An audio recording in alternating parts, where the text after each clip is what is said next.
Hi అండి. అందరికీ నమస్తే. ఈరోజు మన రెసిపీ అందరికీ ఎంతో ఇష్టమైన ఎగ్ ఫ్రైడ్ రైస్ రెసిపీ. ఇది చాలా క్విక్‌గా కూడా అయిపోతుందండి.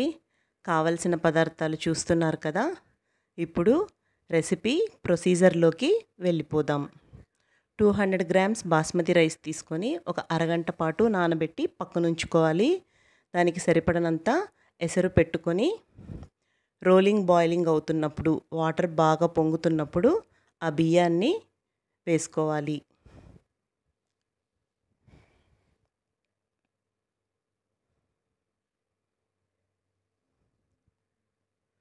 కొంచెం నూనె వేసుకుందాం.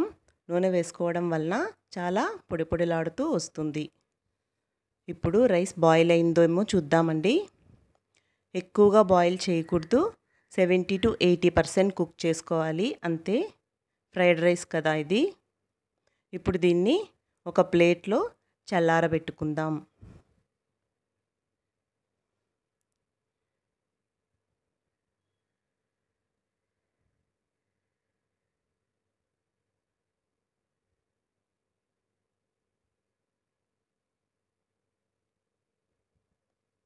ఇది బాగా చల్లారిన తర్వాతే ఫ్రైడ్ రైస్ చేసుకోవాలండి. వేడిగా ఉన్నప్పుడే చేస్తే ముద్దగా అయిపోతుంది. ఇప్పుడు రైస్ చల్లారిందేమో చూద్దాం. బాగా చల్లారిపోయిందండి. బాగా పొడి పొడిలాడుతూ ఉంది.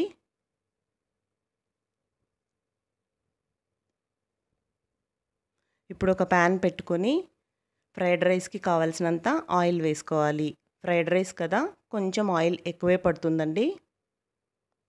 ఆయిల్ బాగా వేడెక్కిన తర్వాత సన్నగా తరిగి ఉంచుకున్న వెల్లుల్లి ముక్కలు, అవి కొంచెం బాగా ఫ్రై చేయాలండి. అది బాగా ఫ్రై అయితేనే మంచి ఫ్రాగ్రెన్స్ వస్తుంది. ఇప్పుడు సన్నగా తరిగిన అల్లం ముక్కలు, అది కూడా వేసి కొంతసేపు ఫ్రై చేయాలి.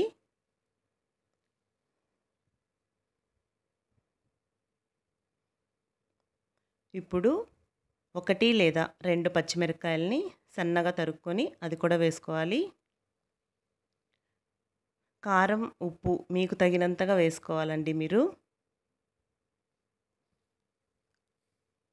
ఒక పెద్ద ఉల్లిపాయని సన్నగా తరిగి అందులో వేసుకోవాలి. అది కూడా 2 నిమిషాల పాటు ఫ్రై చేసుకోవాలి.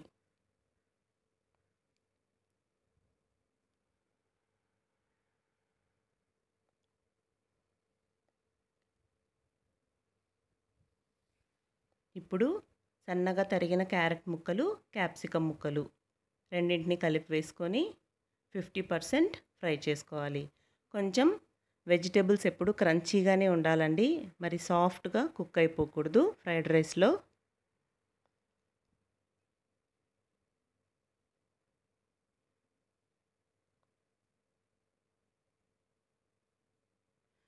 కూరగాయ ముక్కలు చప్పగా ఉండకుండా కొంచెం ఉప్పు వేస్తే అవి సాల్ట్ని పీల్చుకొని కొంచెం టేస్టీగా ఉంటాయి. కొద్దిగానే వేసానండి ఇక్కడ.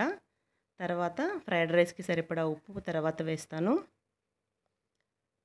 1 నిమిషం పాటు ఫ్రై చేసుకొని 5 కోడిగుడ్లని ఇలా బౌల్లో కొట్టి ఉంచుకోవాలి.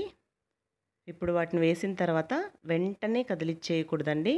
అలా ఒక 2-3 నిమిషాలు వదిలేసేయాలి. అప్పుడే మీరు ఫ్రై చేశారనుకోండి చిన్న చిన్నగా అయిపోతాయి. సో కొంచెం కుక్ అయిన తర్వాత వాటిని ఫ్రై చేయాలి.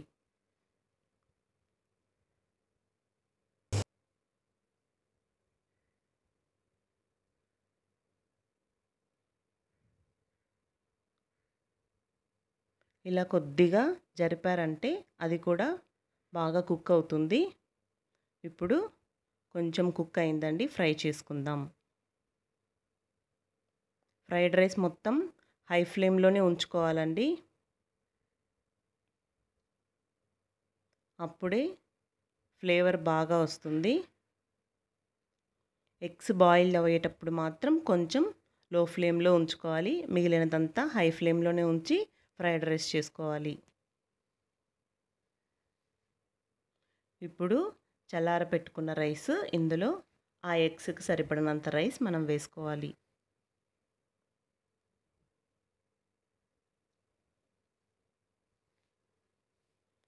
కావలసినంత ఉప్పు, మిరియాల పొడి. మిరియాల పొడి మీరు బాగా కారం తినే వాళ్ళైతే ఇంకొంచెం వేసుకోవచ్చండి. ఇక్కడ నేను కొద్దిగా వేశాను. మీకు సరిపడనంత మిరియాల పొడి వేసుకోండి. ఇప్పుడు మొత్తం రైస్కి మసాలా అంతా పట్టేలాగా అన్నం ఒకసారి చల్లగా వేసాం కదా, ఇప్పుడు అదంతా మళ్ళీ బాగా వేడెక్కాలండి. రైస్ అంతా ఉడుకు పట్టేంత వరకు మనం ఫ్రై చేసుకోవాలి.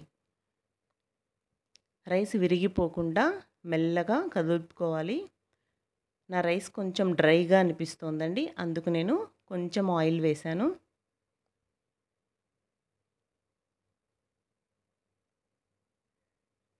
ఇలా గరిటెతో మెల్లగా కదులుపుతూ ఫ్రై చేసుకోవాలి.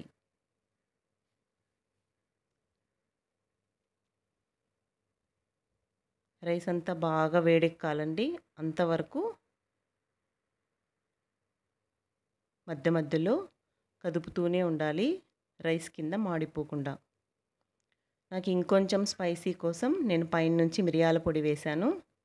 ఇప్పుడు సర్వింగ్ బౌల్లోకి ట్రాన్స్ఫర్ చేసుకుందాం. అంతే అండి, ఎంతో టేస్టీగా ఉండే ఎగ్ ఫ్రైడ్ రైస్ రెసిపీ తయారయ్యింది.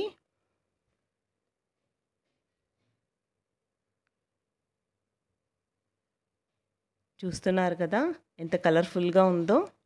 మీకు కూడా ఈ రెసిపీ నచ్చినట్లయితే సబ్స్క్రైబ్ చేసుకోండి, కామెంట్ చేయండి, మీ ఫ్రెండ్స్ అండ్ రిలేటివ్స్కి షేర్ చేయండి.